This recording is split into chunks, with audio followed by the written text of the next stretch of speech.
Здравствуйте, меня зовут Сусанна Тисон, я сотрудник отдела искусства фотографии Пушкинского музея. И сегодня я расскажу о воссоздании воспоминаний как художественной практики на примере работ фотографа Андрея Полушкина. Однажды известного английского культуролога Джона Бёрджера спросили, что занимало место фотографии до момента ее изобретения.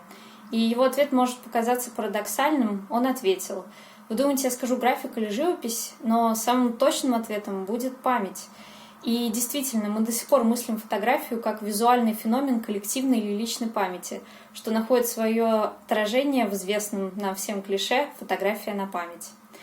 Для фотохудожника Андрея Полушкина память и фотография – это единая суть, чья модель нашла свое выражение в его художественной практике. Андрей Полушкин родился в Ленинграде в 70-х годах. Начинал он как график. Его первая художественная выставка состоялась в 1993 году в Санкт-Петербурге в галерее 10×10. А потом он увлекся компьютерной графикой и цифровой фотографией. Но сам фотограф никогда не считал себя фотографом. В поисках необходимого человеку позиционирующего ярлычка я наткнулся на вполне устроившую меня формулировку «художник, работающий с фотоматериалом». Со временем к ярлычку добавилось «со своим». Сейчас Андрей называет свой творческий процесс цифровыми фотоманипуляциями. С технической точки зрения здесь присутствуют две компоненты – компьютерная графика и ручная печать. С точки зрения парадигмы есть третий компонент – вневременность. Так сам фотограф описывает свой опыт.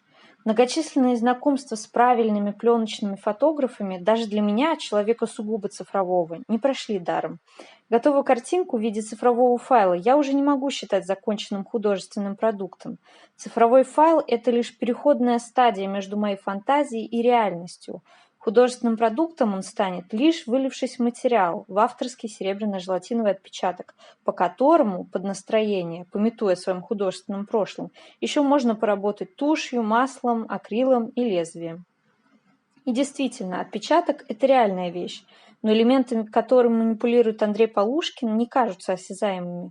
Он работает с эфемерными материями. Это не только фотографическая эмульсия в сложной технике Броумойль, это воспоминания, то, что почти неуловимо, то, что хранит наша память.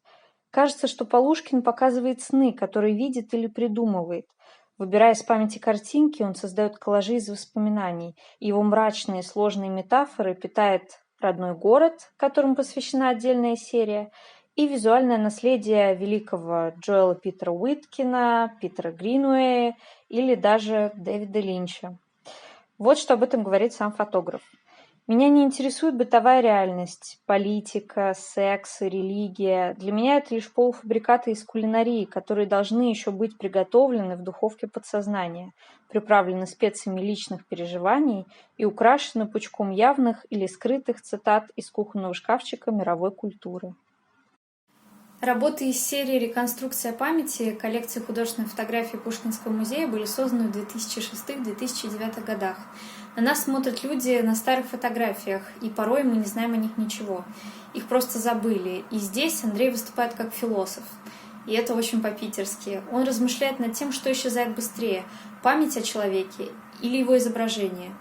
Тема его работ в этой серии лежит на пересечении «да» и «нет», жизни и смерти, памяти и забвения. Так уж случилось, что изобретение фотографии совпало с уже существующей у личности потребностью осознавать свое прошлое, то есть помнить и понимать историю бытия.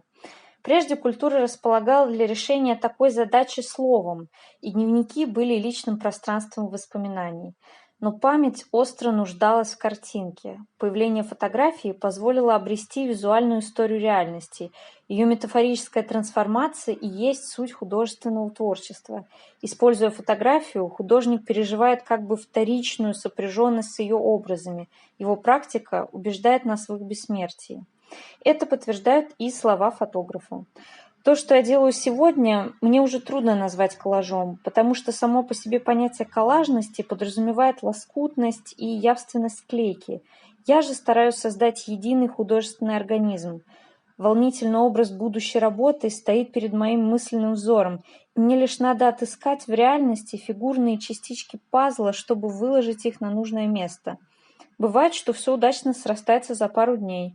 Бывает, что незаконченная работа лежит месяцами в ожидании нескольких недостающих элементов.